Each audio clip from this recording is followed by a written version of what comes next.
เป็นหัวดังเพแต่ว่าตัวใส่เหี้ยมก็ที่ทำตั้งต่าง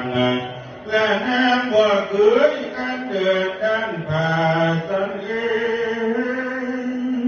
เที่ยวตาที่เกิดไปนอกทางหน้าไปนั่งอ่องยาสูบไปและการที่เข้าไปไม่อยากเยี่ยมแสนธนาคำเงินปากว่าเขาวันมาที่เราเสียส่วนลงและเกือสมลมมาตันอาเกือยานั้น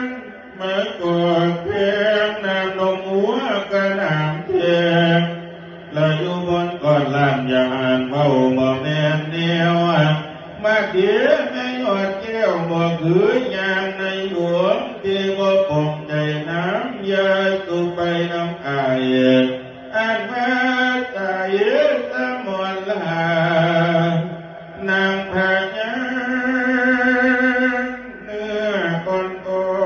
นบ่คืยนอนป่าไม่สิเป็นใครอยู่วางนง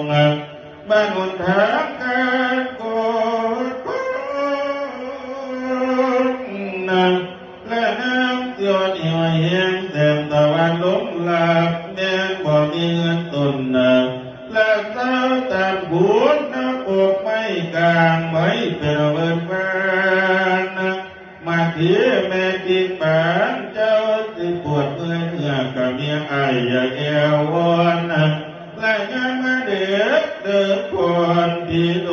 นมันห่วงคอยฟังเสียงผีกองคอยมันหลดออกดูจ่อยมันหลดออกดูจ่อยใจสะท้านนั้นบันไปและเสียงสนีมันให้กระวนใจ